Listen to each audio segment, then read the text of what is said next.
Sri Lanka's future in e-commerce. Sri Lanka's future in e-commerce. That's our title. We have the founder of the largest e-commerce organization and set the bar for Sri Lanka's online business strategies and web-based benchmarks. Possesses strong technical skills that fuse innovation and new technology-based business models in Sri Lanka. We have an advocate of improving government policies on tech startups and intellectual properties. Could you please put your hands together and welcome on stage the founder, chairman of Kapruka.com, Mr. Dulit Therath. Hi guys, it's amazing to see 2,200 very smart people. I feel like forgetting the speech and taking myself a selfie with everybody up down there. So, just give me 10 minutes of good attention. You are here to take something home with you. So let me try to inspire at least, I would say, out of these 2,200 people, at least 100 to 200 people to actually start your own e-commerce company, to start your own e-commerce company and become a competitor to me. So future of e-commerce in Sri Lanka. I made these slides about 2-3 hours before the presentation, so they're pretty fresh out of mind. About 100 years ago, this world was controlled by emperors and kings. And about plus 30 years, the world was controlled by about 60,000 global companies. And in the next 10 years, it's going to be controlled really by internet companies. Google, Facebook, Uber, you name it, right? Pretty much everything now is pretty much controlled by the internet companies. So e-commerce, there's no reason for me to come here and keep saying, look, e-commerce is growing fast, e-commerce is going to be big. We all know that, right? But what I want to focus today is about how to be inclusive in e-commerce. What I mean by inclusive means Hamadenatam e-commerce. How can everybody take part of e-commerce? People like you specifically who are into tech to be part of e-commerce. I'm talking about, everybody thinks when you say e-commerce is Amazon and buying a product online, getting it delivered home. No, it's about just the E. And any commerce. Okay, it could be a taxi, it could be getting a health checkup, it could be a lot of things. It's just any commerce that is done with an E. All right, so let's see what's going on. In Sri Lanka, it's going at 115% year on year in e-commerce, based on Kapruka data and some research that we've done. That is phenomenal. Normally, industries grow at about 2 to 3% a year. So let's see what has happened to some companies. These are huge companies in the world. Sears, JCPenney, Macy's, Best Buy, Target, Walmart. Look at from 2006 to 2016, in 10 years, how much they have gone down in their stock value. 96%, 86%, 33%. What's at the bottom? Amazon. Can you read that number? They have increased by 1,934%. So you can see who's eating up everything, pretty much. Right? So there is no reason why this is not going to happen to Sri Lanka. Tell me one reason why this same scenario will not happen to Sri Lanka. It's happening all over the place. Right? I mean, just look at Alibaba. In 2004, they sold 80,000 US dollars of goods. 2016, they sold 550 billion US dollars of goods. Right? So this is happening in India, this is happening in China, it's happening in everywhere. So let me tell you a very simple example, how you can do e-commerce and why e-commerce will obviously take over Sri Lankan retail market. So let's say I have a $50 pen. I asked Gayangi here to give me expensive looking pen and this is what I got. It's not, okay, imagine this is a $50 pen. And the cost price of this pen from the manufacturer is about $30. Okay? You sell it in Odell, or you sell it in a big mall, They have to pay for the retail manager, the advertising, the marketing, the parking, the leasing of the building, the air conditioning, all that, and they have to sell it at $50. This exact same branded pen. Now imagine the same pen that I am selling from a warehouse. Okay? It's sitting in a corner rack in a box, and one guard outside the warehouse, and maybe few other staff doing the fulfillment. Look how much I'm cutting it down. Now the same pen, same cost. It cost me also $35. It cost Odell also $35. But I can sell it for about maybe $2 or $3 of a margin. Okay, and home deliver the pen. So what we are seeing today, or also what's happening here is people are going to these shops, sitting in front of the pen, and using your mobile phone, you order it from Amazon. Okay, that's the trend. It's going to happen. So you know what you want. You sometimes use the retail shops as a display, but you order it online. Okay. So now, what I want to show is one more example, a quick one.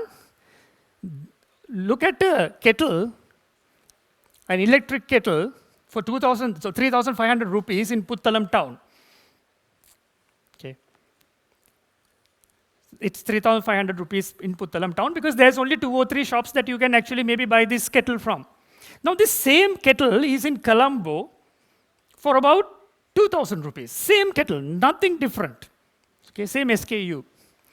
So now this customer in Puttalam puts a mobile phone, goes to Kapruka or goes to Ikman or goes to Daras, any retail website in Sri Lanka, and finds the same kettle for 2,500. He's in Puttalam, and he presses a button, and we deliver it to his house. Right? Why is it so expensive in Puttalam? Because it goes from hand to hand to hand, and there's a lack of choice there. Right? So there's so much of e-commerce pull that we are seeing from out of Colombo. Even to Puttalam, we have about 30 to 40 orders sometimes a day, just going to those areas because they have a higher demand in buying products online. They have less choice. So let's see very quickly how you can get into e-commerce. So I always call this inclusive e-commerce because I want more and more people to do e-commerce. That way, as an industry, it grows. That's how I look at it. Like, why is Tesla today? They opened up all their patents. They opened up all their patents. That's never heard of. They had like hundreds of patents. They opened it up because so more people can make electric cars, so the industry will grow. Right? So that's my vision, and that's why I want to go through this and show you how easily you can get in. So e-commerce, I said, is as a gold mine, right? So you need some mining tools. Can't you build a website? Everybody here, come on. It's nothing, right?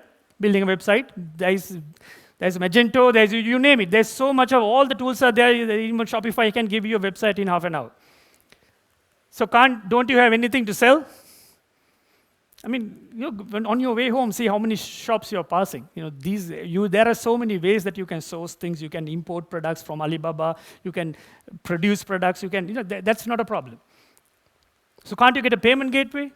You can, right? It's still easy, pretty easy. You can even do cash on delivery. You don't need a payment gateway. So no marketing budget.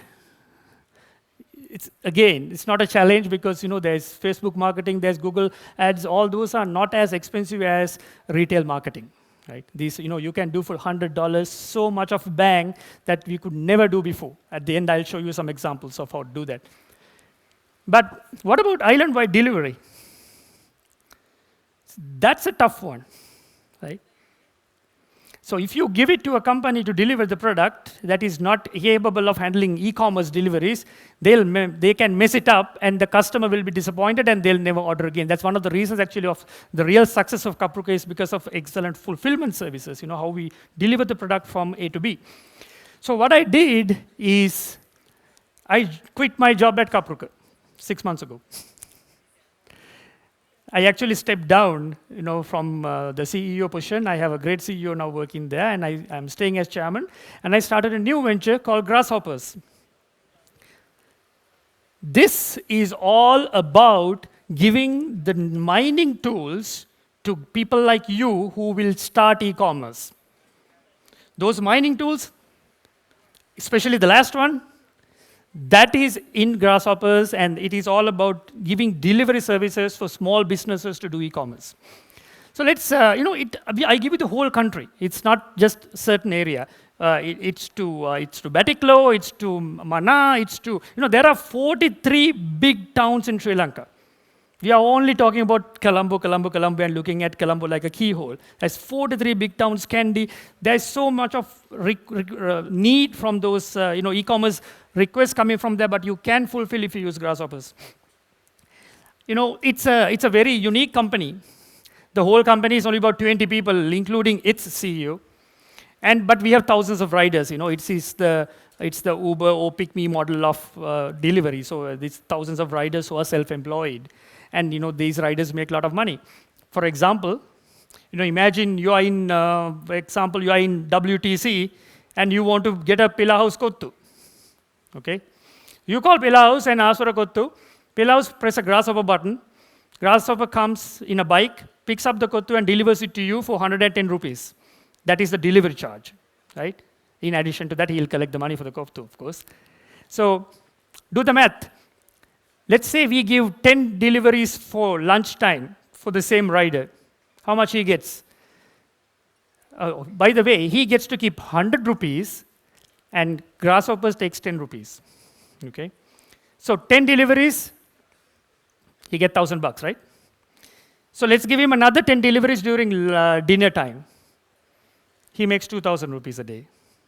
So already per month, 60,000, right?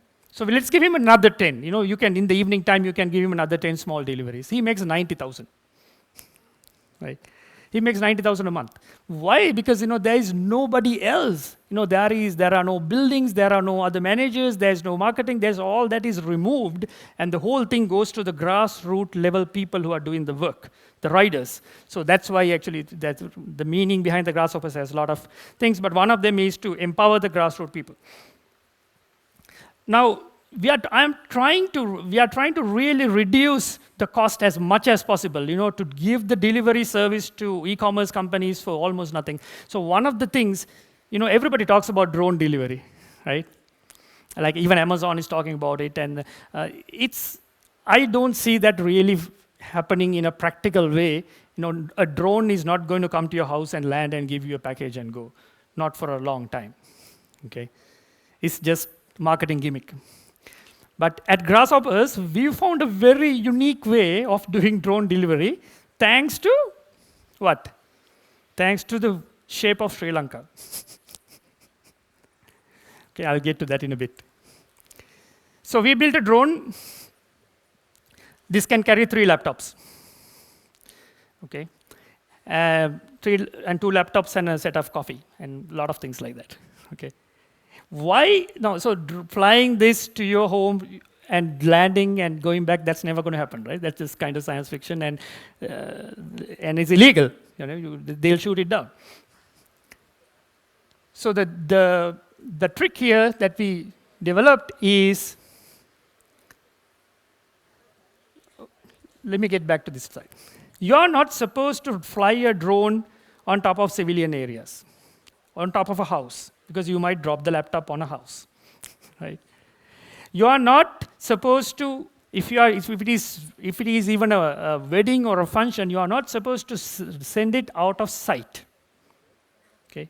You have to be able to see the drone. So these challenges these are universal rules in all these countries. So you cannot practically send a drone from Vallavatta to Nigambo. You can't do that because it will have to fly over something. But we are an island, right? Nothing says I cannot fly over the ocean on the beach line.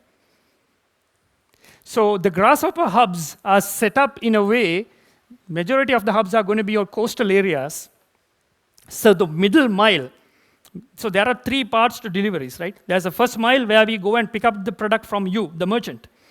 And there's a middle mile where the big journey is done.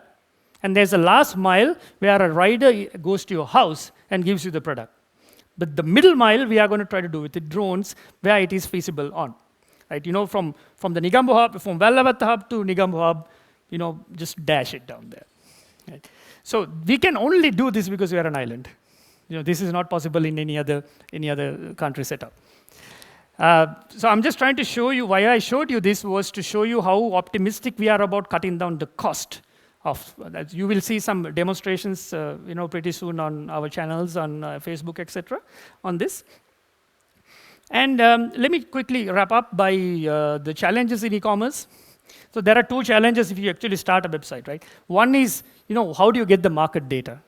What do you want to sell? What are you going to sell? There is a lot of, look at the top keywords right now. If you go to Google Keyword Analyzer today and select Sri Lanka, okay? First of all, filter Sri Lanka. So you are only looking for keywords that Sri Lankans type. And type online. And you are going to get these words for this year. About 4 years ago, if you typed online, it's going to be another word that starts with P. I can't say that here. But, these are the real words, top listings as, few hours ago that comes up. And there is zero competition on these, right? There are no ads on these. It's a wide open space for you guys. It's a 0.01 cent beginning bid you can do and put up an ad for online shoes. Buy the shoe from DSI and sell it online. You can still do that. Right? So this is that. And the second challenge is marketing. If you're starting a new brand, if you don't have a lot of capital, you cannot really market. So obviously you're going to say, okay, Facebook marketing, right? But we all make a big mistake when you come to Facebook marketing. What happens is you go and push products in front of people in social media. How do you feel if you are like in a coffee shop and you are talking with all like six people and a guy comes in middle of you and shows you a phone and says, you want to buy this? You get pretty annoyed, right? You don't buy that. That is how it is in social media. People go to Facebook, etc., to a different reason, and if you just push an ad on them with a product, the ROI of that is not that great.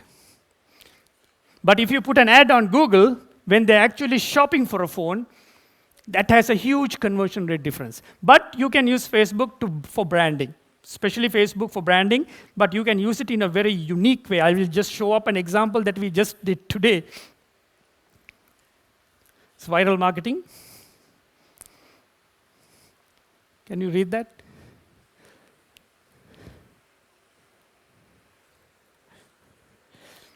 So we made this wallpaper, because there's a lot of ransomware out there. It's unique to Sri Lanka. And we labeled Kapruk on it and sent it viral. And we made actually a Facebook frame also. So then, you can put it on your frame on the Facebook, but then there's a logo on it. Right? So these are unique stuff. Cost us nothing to brand your new company or new venture. So please, my message is, get onto e-commerce. This is the future. You saw how shops are shutting down. So, you guys are young and you are in this generation of being able to do big changes. And Grasshoppers is here not only for Sri Lanka.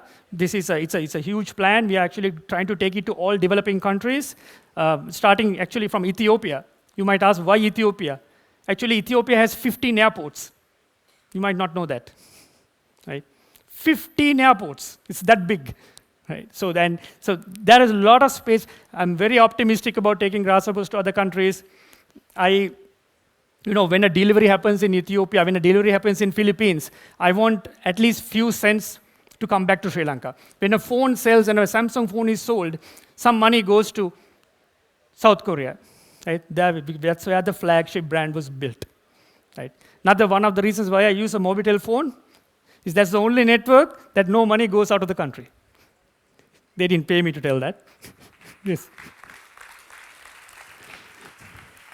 Been a Mobitel user for 10 years, I think, because very patriotic about it. So these are the mining tools. Good luck with e-commerce. Thank you very much.